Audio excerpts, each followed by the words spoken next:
What's going on, everybody? Rob here, aka Trev2323, Trev2323. What I'm going over today is studio lights, my studio lighting. This isn't the studio. I know this is a basement. You see a brick wall behind me. You see wood ceilings, but it's the most lighted space I have, and I have a green screen all the way up in the attic that I want to try to bring in down here to start incorporating that. But I'm going to show you the lighting I have right now. It's this little LEDs right here. They're just hanging from the ceiling. And those, there were like 3 of them for like $15. I always look for cheapy LEDs, so those were cheapy LEDs. But even before before those, I had this little work light. See, that's just a steel work light, and one back there.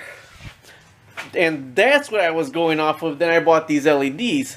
But now for Christmas, my honey made me look all professional and everything, and she's actually bought me studio lights. So I feel a lot better working in the studio lights. And what I'm finding out is the shadows behind me, because I'm trying to incorporate my green screen now. If I stand further out this way, I actually don't get the shadows for the green screen. But this light right here, I'm going to be replacing right here, and probably that light right there that's not on, with these right here. One, I got spaghetti wires all over the ground, and I gotta plug this one in, plug that one in, plug that one in, and turn them around. Since we're in the basement, these bulbs and these umbrellas get put away after every usage. After every video, I put away the bulbs and the umbrellas because I don't want those to collect dust. So every time I come out, I put the bulbs back on, because those will collect dust naturally, and the umbrellas. But where I was at Ace Hardware today, Ace Hardware, I'm in Chicago. They have energy saving LEDs. Now I have this one LED above my fish tank, and if you follow my channel, I got a lot of fish tanks, and this LED, it's not on this tank right now, it's off, but was able to, I mean, it got all kind of real algae growing. It's able to sustain plant life. It's a 3200 lumen bright light, daylight LED light. And they're $35, and I was at Ace again, and they have them on sale if you're an Ace Reward member for $19. So like, dude, I'm gonna get those or whatever. But I go to Ace all the time, and I'm in Chicago. So the guy told me, well, ComEd has specials right now that they're helping him out with. These 4-foot, 23-watt, 2400 lumen shop lights are $7. $7. So I picked up 3 of them. So it's like $21. But I'm able to put one right here facing me. I'm able to put one up and down behind me for the green screen, and I'm probably going to put one either in the garage or one above this fish tank right here, because this one just got a LED right here, but this LED is working super. That's the $7 LED right there. But that thing works so awesome. It only uses 5 or 7 watts. So these right here, if you look for LED specials, I mean, you're able to get them. And I'm going to use these for, like I said, for this right here, I'm trying to incorporate more green screen. But also one of these is probably going to go in the garage. So, honestly, I should have picked up more of these and put like 4 of these in the garage. Because this summer, we're going to start doing some body work on my van. I got to weld out a rusted place in my van. I picked up some stuff because I may have to do a catalytic converter. And right now, I picked this up so I could actually plug all the cords in together and only use one cord for the studio light. But I wanted to show you the lighting, so if you're trying to light a YouTube studio, those were Christmas presents. Pretty awesome, huh? Christmas presents. But like I said, these are from Menards, and these are only LEDs. Those were like $15 for 3 of them, and they screw right into a standard outlet. I was actually going to put a board across and put those all on the boards across. So we're going to put these up right now in bars. And I wanted to show you these because these just clicked on right now because I have my lights set on timers on the tanks. So this is an LED. This is still fluorescent, and I only have 1 bulb on because I try to save on electricity. And this is the one I was going to buy. It's a $35 LED light. And these panels ain't clear. These panels are, you know, they're actually dirty right now, dusty and everything. And it's able to sustain plant life. Look, there's algae growing. Believe it or not, koi eat algae. They ate the plant, the other plant. You see up there, they ate that plant. But look at the algae that's growing right there. And this LED light right here is normally $35. But it's on sale at Ace Hardware in Chicago for $19. So just keep an eye out for the sales. I'm very frugal. Keep an eye out for the sales and keep cranking out your YouTube videos. Content is king. The more videos you put out, the more chance you have of viewership. So I'd rather have 10 videos getting 10 views each than one video getting 10 views every 10 days, you know? So crank out the videos. Alright, so I'm unboxing these LEDs. I should be standing behind the table, right? But I haven't moved the table. There's Frank the snakes I still got on the garter snake. But this is unboxing these LED shop lights. They're only one strip in each. One strip in each. Oh, there's brackets on the inside. And what I'm going to do is I'm going to hang them up across the beam to focus this way. Okay, what's inside here? Oh, alrighty, what do we got here? We have the cord that plugs right in. And we have some hanging brackets. These are pretty cool, never seen these before, so let's see what we got here. They're little screw and anchor hanging brackets, but they're really not going to work for me. They're really not going to work for me because I'm going to put it on the beam straight across, right above the camera, facing this way for the YouTube studio. Alright, these right here, let me show you right here. I don't know if you can see right here. They have the screws where you put the screw holes in, and you could actually put the screws in here and turn it sideways and it'll hold in. So I'm going to measure these out and put the screws in, and I'll show you how I'm going to do that. Alright, I'm going to be a little bit extra here. See, these are where the screws go in. Right here and right here. So the screw goes in here and then you slide it to the side, but it has to be able to slide to the same side for it to lock in place, okay? But now if I put this, I'll show you where the beam is going to go that I'm going to put it on. Right in front of where I shoot my videos at. I'm going to put it like this. But you see it has this little lip. There's a little lip on it. So what I want to do is I want it to angle down some, facing down instead of angle straight out, to angle facing down a little bit. But to do that, I won't be able to set it flush on the screw. So actually what I'm going to do is cut this board right here that I got right here a little bit longer, about out to here. I'm going to get this to screw in on the board right here, and then with this board I'm going to screw into the beam but put something on the top part of it right here, something underneath, a little piece of shim, so then I can get the angle where this is facing down on me. Kind of get my drift. So what I'm going to do first with this is get my extra little piece on the end that I'm going to have, and then I'm going to line this off, and then I'm going to measure where the screw holes are. Like I said, I know the light is going to be right here. That's where the light is.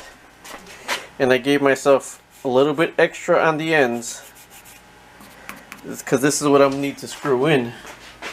So I got to cut it probably right about here. That's where I got to cut it. So if that's right there, see, that's where the end is at, and that's where the screw hole is at. So I gotta shoot the screw in about right here is where the screw's gonna go in on both sides. The screw's gonna go in about right here. And I'm just gonna use 1-inch drywall screws to shoot those in right there. But let me cut this off first right here. Tell me why I just had to saw that off by hand. All because I haven't unboxed my compound miter saw yet. My compound miter saw been sitting there for probably about 6 months. I haven't unboxed it yet because I haven't finished what I wanted to do. So these are just drywall screws.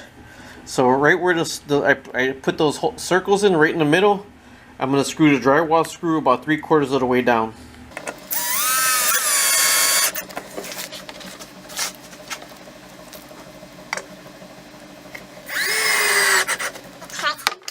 Now those are just a little bit sticking up, but that's where those holes go in, right there. Gotta find the hole and put it in there. Oh, that one popped out.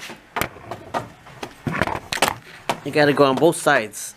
So that's what I'm trying to do. That one's in. If I get this one in, and then you push the light to either that way or this way to lock it in place.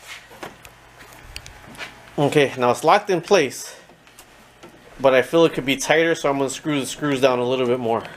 See? It's locked in place because the whole board comes up. But it's still a little bit loose, so I'm going to screw those, just push those in a little bit more. LMAO, that's why this is a work table. The screw peeked through on the other end. But I almost have those all the way flush. See, it's on there really good now. It's almost all the way flush. And actually I had to push down on this light. After I pushed down to get it in, I had to hit it with my hand this way. But that's in. So what I'm going to do is pre-drill these holes right here with a real small bit. So this way when it goes on this beam right here, I can put the screws in a little bit and then put the shims behind it. And why you pre-drill these holes on the end is because if you don't pre-drill them, you're gonna split when you screw in here. You'll split the wood if you just don't put the screw right in there.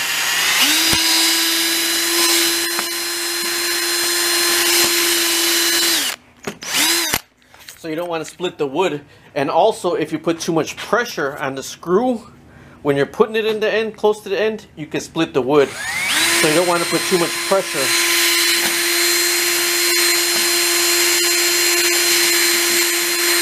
I'm going with 1 1/4 inch drywall screw. This isn't too heavy, where just that little nub into it, that little 1/4 inch, will actually hold this light fixture. Is pretty light. So I'm just going to eyeball the beam. I'm going to get that light out of there right now, eyeball the beam and just put it up there. Now I wanted this is the on and off switch for the regular light, so I wanted the cord to be able to come down that beam, so I know that side is where the power cord is going to be at. See, you thought I was lying when I said that was just a shop light. That's just a shop light with a soft white bulb put in it. Alright, now this right here, I'm just eyeballing this. I'm not screwing into this VX cable. I'm screwing underneath the VX cable. I'm just using the VX to prop it. There you are, Bob's your uncle. Let's turn it on. Okay, the plug will be on this side right here. It's going to be wrapped around this pole right here. And let me get an outlet to plug it into for right now. Alright, the on and off switch is on the side. So, huge difference in light. And I'm glad I angled it down, because I feel like it gets more downward light over here. Let me show you with it off.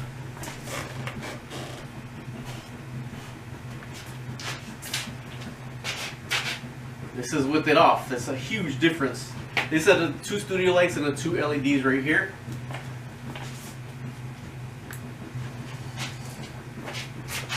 Okay, where I did it one.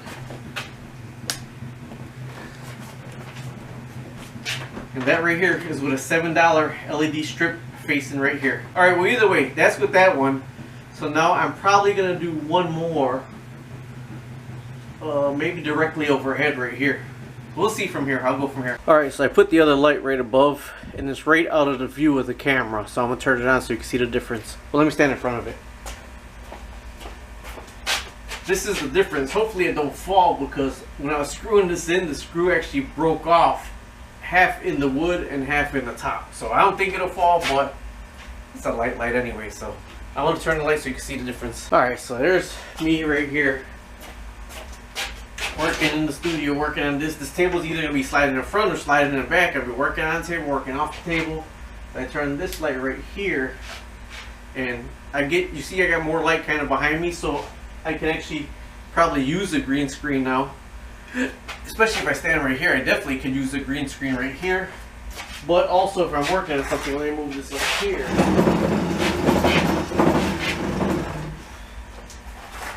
So now if I'm working on something right here, see the shadows because I'm closer to the wall a little bit.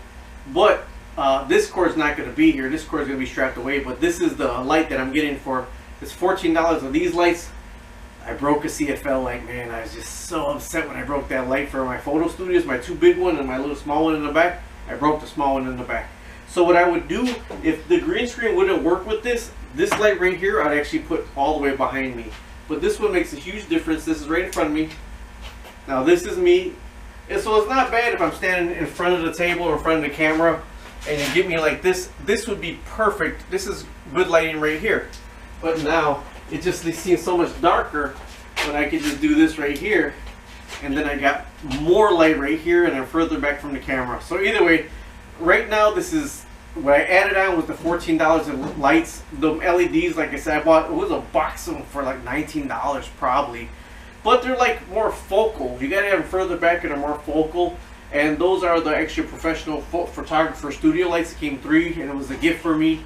But I do like the way they look. And I'm just building off my, these were just regular canisters. I mean, your YouTube channel is as far as you allow it to go. So let me run all this wiring so I can just turn one switch and it all goes on. Thanks for watching. Don't forget to subscribe, like, and share.